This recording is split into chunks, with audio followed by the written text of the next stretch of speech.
World champion, Canada back on the front.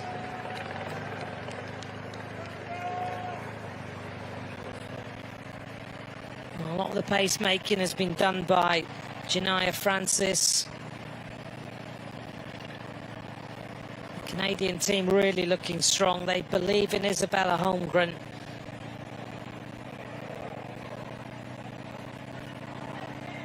Janaya Francis, who lives in Girona,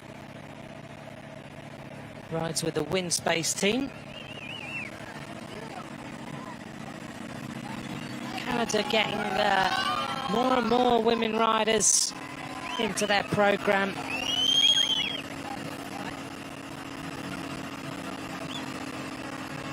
Canada taking back over. They dropped back through the group at the end of lap 2, but now they're back on the front.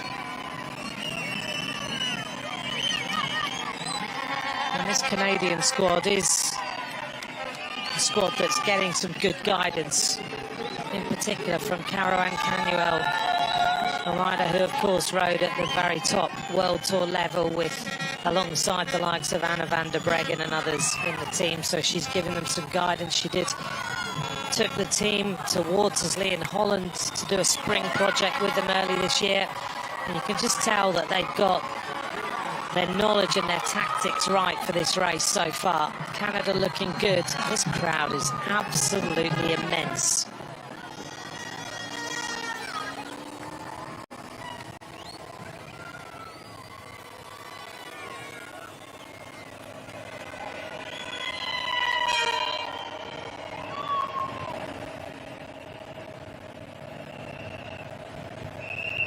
Well, Australia also represented here. Misty Wilson-Haffenden is having a good race so far. She's there on the right-hand side as they come into this next corner again. Riders diving on the inside. Celia Géry seems to love that little corner. Kind of almost dive bombs her way onto the inside.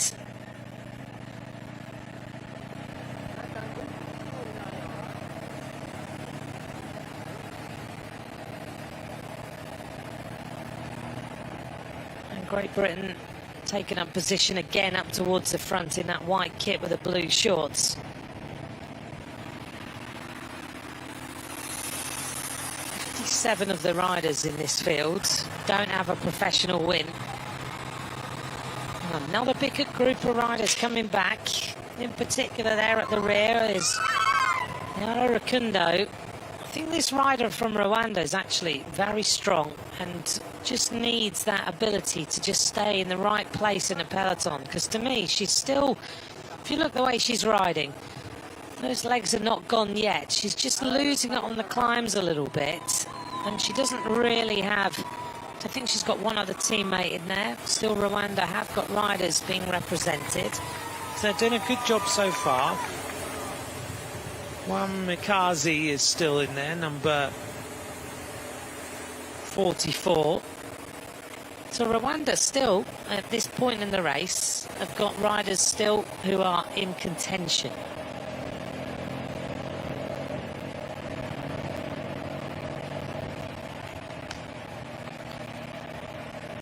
RY'UMUKINO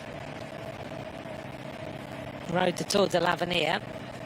Finished 47th, top 50 in the general classification. She's won a race in France, the Challenge Group Armamole.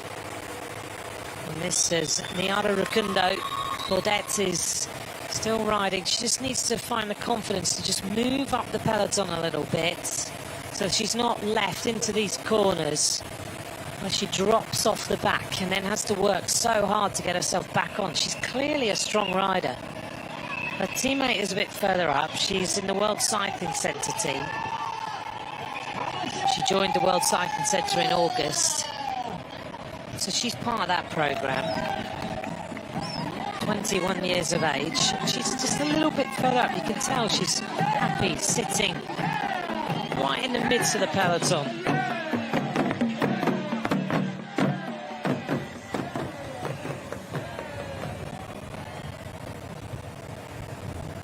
Yeah, a train rider coming back there in that red and blue coloured kit.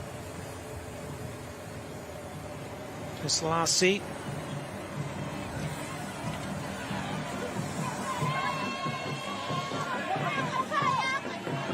Number 63 in the middle from Argentina, Delfina Di Bella. Now that, for me, is one of the most classy cycling kits there is right now. The Argentina kit is basically, for me, the 1982 World Cup football kit. So 1982, I'm pretty sure it was. It's so cool to see it. They normally go with kind of a turquoise blue kit, but to me, they've really got that nailed.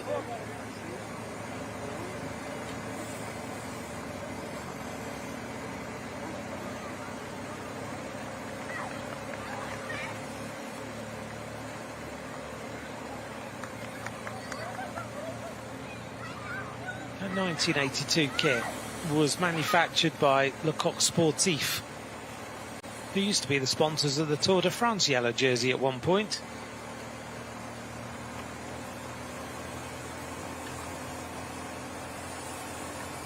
You can see her over there on the left-hand side, wearing number 63, Argentina across the back.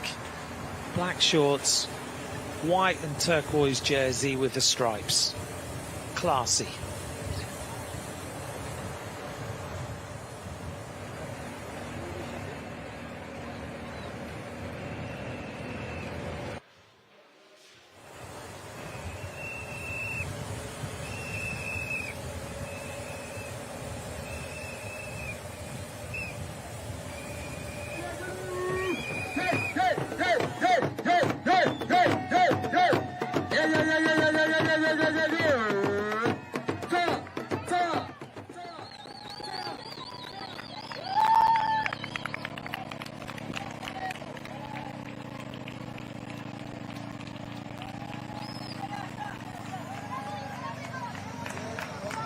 Canada back on the front again.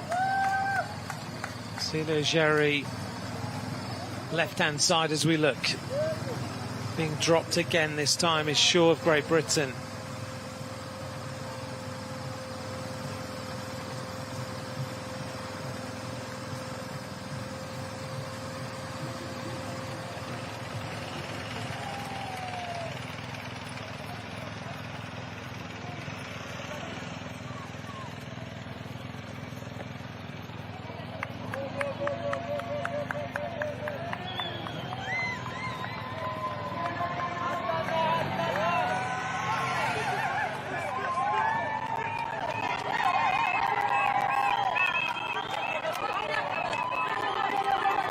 There's one of the favourites for the race. Isabella Holmgren.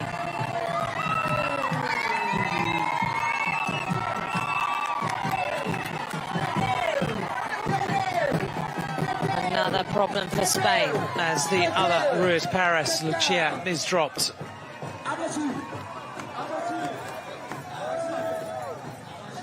The riders then on this climb again. We reach the top with 81.4 kilometres to go.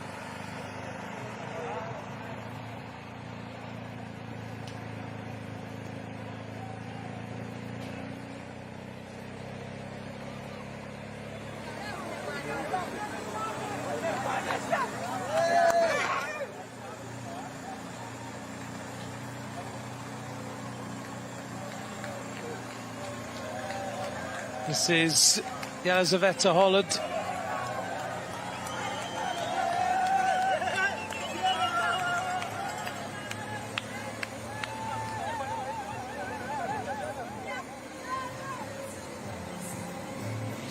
Really struggling on this climb now. So we reach the top of the climb again, 81.4 kilometres to go.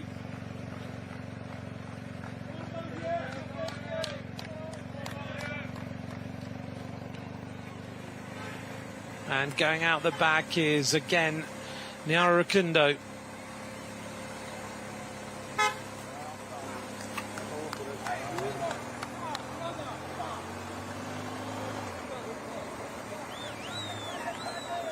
So calm at the front, isn't it?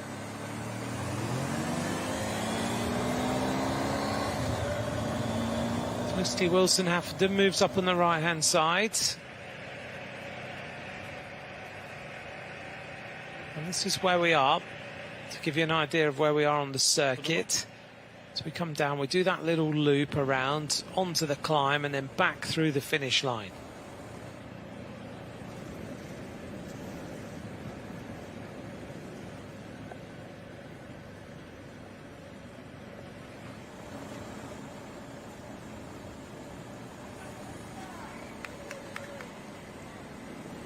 Natalia Gazon, Colombian time trial champion, as you can see there, takes a bottle. Our next climb of the day at Kimihurura, we reach the top of that shortly with 76.6 kilometers to go. Seems to me like there's kind of a race for the two climbs at the moment. And this is the rider who crashed a little while ago, Usu of Benin, being comforted a bit here at the finish line. She's very upset. I'm not surprised. It was a pretty hefty fall.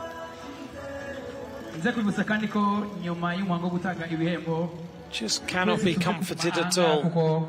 Maybe it's such a massive moment, isn't it? To be riding the World Championships. And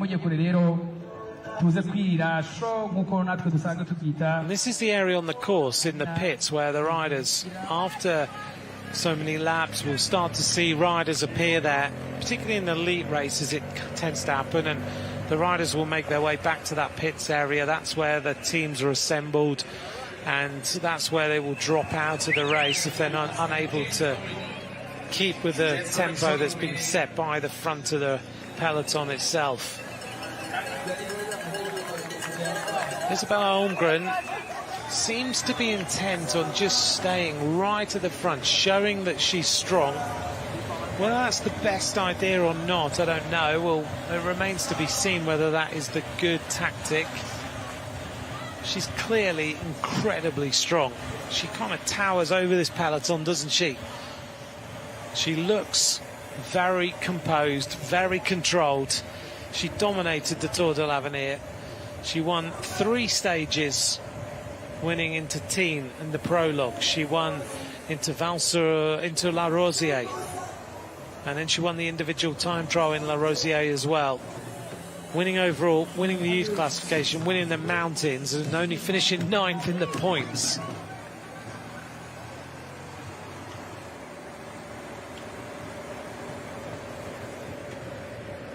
She's always got a teammate just in front of her. She's there in case anybody attacks. She's so controlled about how this race is being played out. Now I wonder when the first big attack will happen. We already saw Julie Begaud come to the front, just put the tempo up a little bit. But apart from that, not these all-out big attacks, groups of riders going away. That hasn't happened, and I think it's unlikely to happen. I think it's more of a pattern of ride hard, get riders out the back. When the race really comes on, then it will be the top 10 riders who are in the fight, who've been looked after by their team, been in position all day, and we'll just see how it actually ends up. So one rider is out for the Canadian squads. Done everything she can to look after the rest of the team.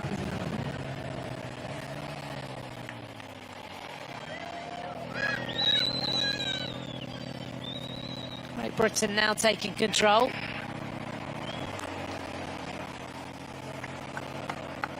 And onto the cobbles again.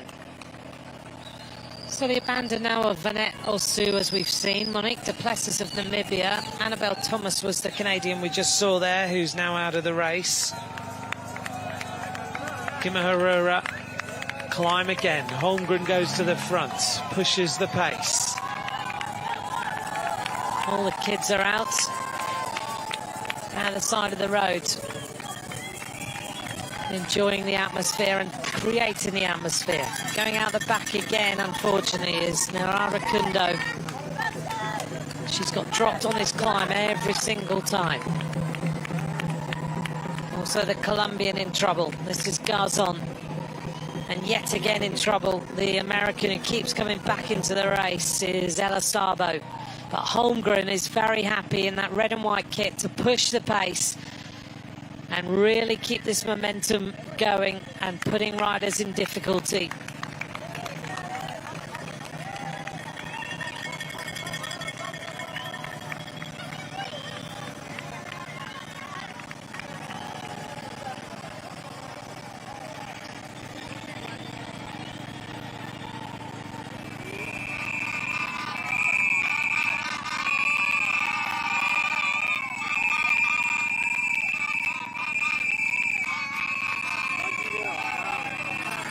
Sadie Van Sinne again is distanced. It's so hard the way that this race is being played out. 36.2 kilometers an hour is the average speed. Top of the climb is 76.6 kilometers from the finish. The Argentinian rider is also distanced. Maybe I mentioned a kit too much on that run into that cobbled section. But Isabella Holmgren, she refuses to be intimidated by anybody. Look at the way she rides. Sorry about the little bit of pixelation, but she's there. The Cameroon rider is out of the race. This is Therese Oboloma.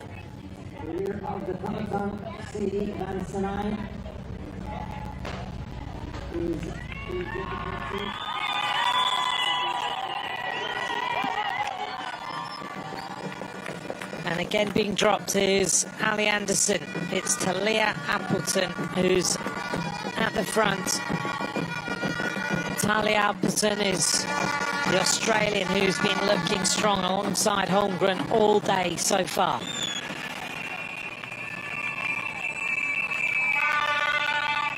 An hour and 10 minutes of racing, no attacks, it's just attrition.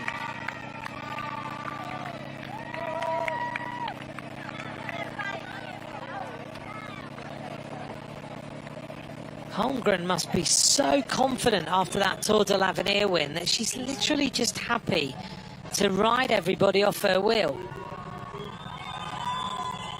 Felicity Wilson-Huffington, who won a world title yesterday, she's now being dropped.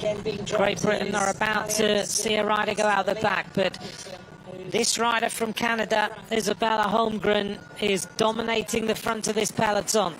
Going out the back now is Ungarova of Slovakia. She's now distanced as well. If you can hang as close to the back of this peloton as you can, stay near the convoy, then you do have an opportunity to come back into the race. The average speed then 36.2 kilometers an hour. 43 kilometers of racing covered. Still it's Canada, France, Australia, Great Britain, Sweden and Slovakia all at the front of this peloton. Switzerland with some representation in there as well, and still Kat Ferguson decides to sit right on the back in the slipstream and has done nothing about being near the front. Ferguson said to me, it's all attrition, you need a bit of luck, and that's about it. Going out the back now is Flora Perkins. Perkins can't go with the pace either. Race. Also distanced is Marie Schreiber of Luxembourg. Maybe on these flatter sections, they will be able to drive as it's so difficult, that cobbled section, that riders are just getting shaken and thrown out the back. Also dropped is Tabea Huis of Austria. Little group of riders coming back in. We're going to cover another lap. This time round we'll have 5 laps of racing to go.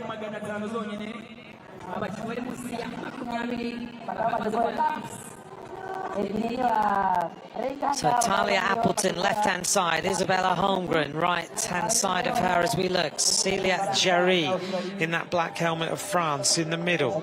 Over on the right-hand side, Belgium still represented.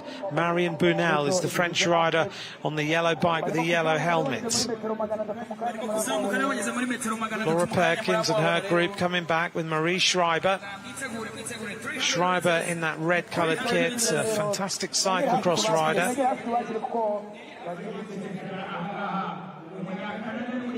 And we arrive then after 1¼ hours of racing with 5 laps to go. Sweden still there with 2 riders, Stina Kagavi and Karen Söderqvist. Wilson Haffenden fights her way back into the wheels. She's not enjoyed that cobble climb in the time trial or in this race at all.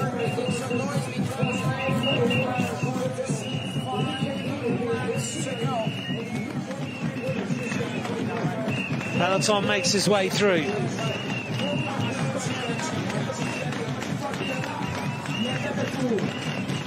More fuel being taken on board by Millie Cousins of Great Britain. The riders come past, and they've got 5 laps of racing to go in this World Championship.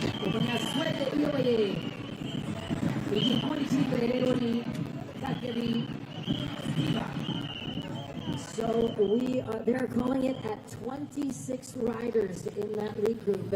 26 riders now in the lead group.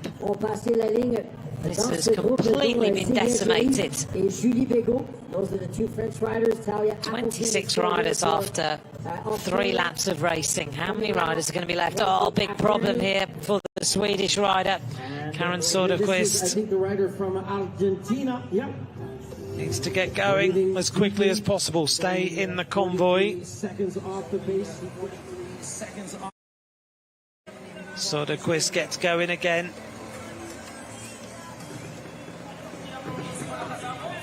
Söderqvist, 22 years of age, rides for Coop Repsol. He's got a contract with them until the end of 2027.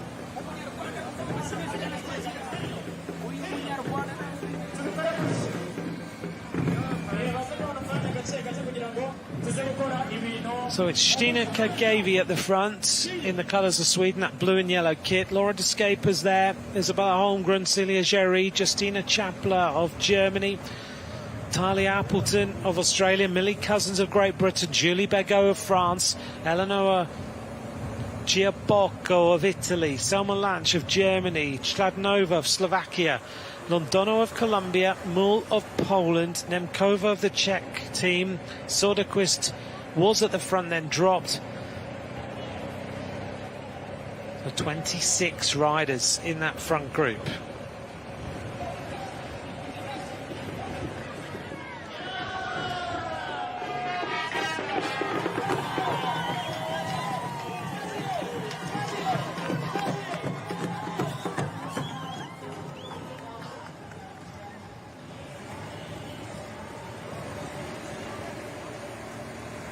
Great recovery by Karen Söderqvist.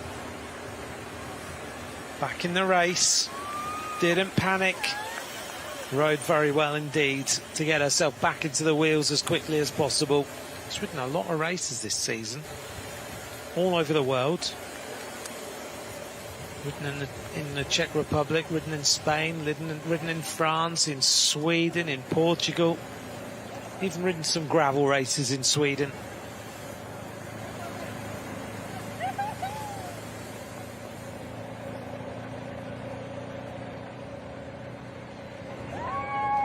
So Canada have lost 1 rider.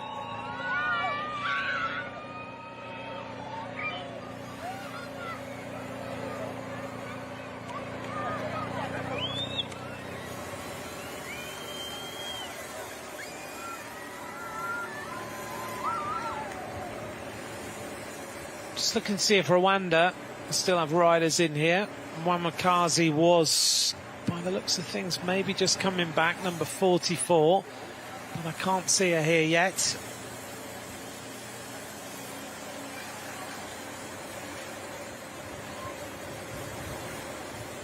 Good afternoon to Miriam and David. Thanks for watching. I'm glad you're able to watch with us this afternoon. Just want to mention about the American riders and Megan Jastrab, who rides, of course, for the team of Picnic Post NL, an Olympian. She's an American rider, and she understood that the American riders weren't able to get here. So she didn't just sit back being an elite rider and thinking, oh, well, never mind. She did her own crowdfunding to try and bring the American riders here. She wanted to raise around about $15,000 to enable that to happen. She raised the money. The American riders are here, the American youngsters are here, and it just shows how a rider at that sort of level of racing can make such a massive difference. Well done to Megan Jastrab. This is Hashmi of Afghanistan. Had a difficult moment a little while ago, but she's now back in there. She tries to move her way up. Decides to sprint round the outside. Is this going to be the first attack of the day? And it is. Hashmi has decided time to light this race up. This is our first major move by any rider. Fariba Hashmi of Afghanistan. Immediately reaction from Julie Begot. This rider's incredibly strong. And Begot closes it off and says, don't even bother. Shuts it down, closes the road with Isabella Holmgren, and Hashmi's going nowhere. What a reaction from France.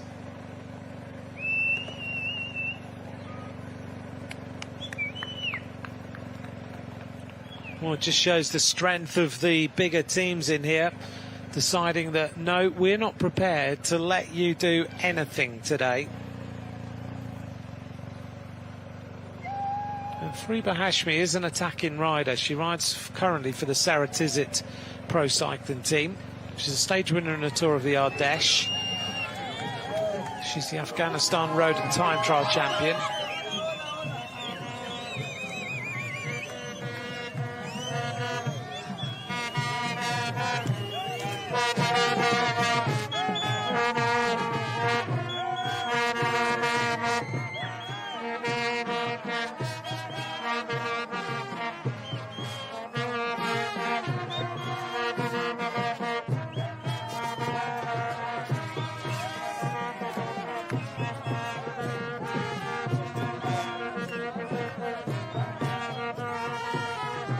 It is a party on these corners, isn't it?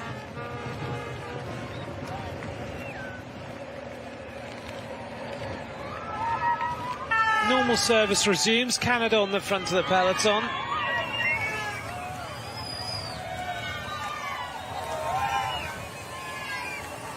These bunch races capturing the imagination of the fans at the side of the road.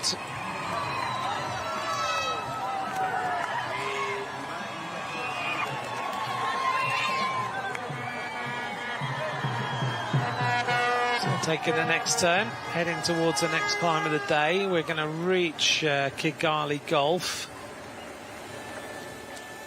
67.1 kilometres. It's not too far away until we reach there again.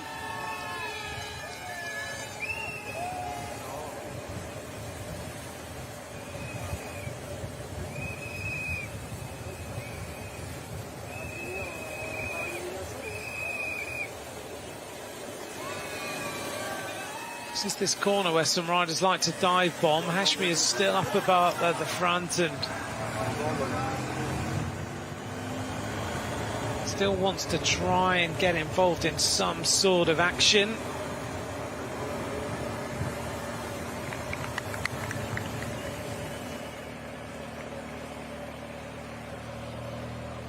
Hello to the couch peloton. Hello to Mansfield Empty Buller Cycling Club. Oh, that must be Mount Buller, mustn't it? Cycling Club. Hello to you. Thanks very much for your messages, and I hope you're enjoying the racing. Let's see how Talia, which I hope I'm pronouncing now right, is going to do for Australia. And the rest of the Australian riders coming back into the race at the back is Ali Anderson, who's having one of those yo-yo days.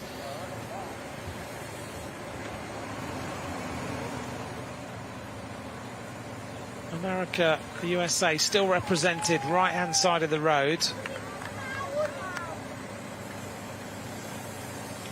We're starting to come down now where this peloton with what was originally 26 riders at the beginning of this lap may well come down to sort of 20 riders by the end of the next lap.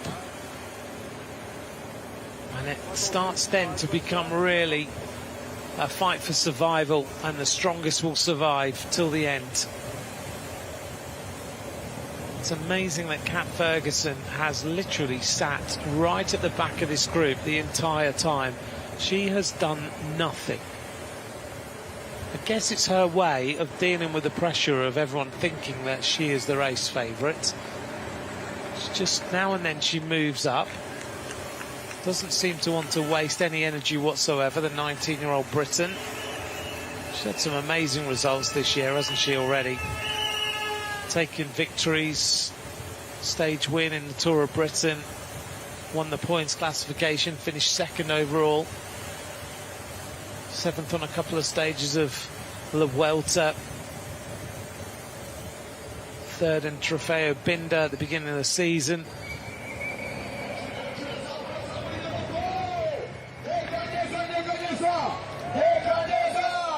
The only problem with sitting somewhere near the back is if riders get more and more tired, more mistakes start to get made.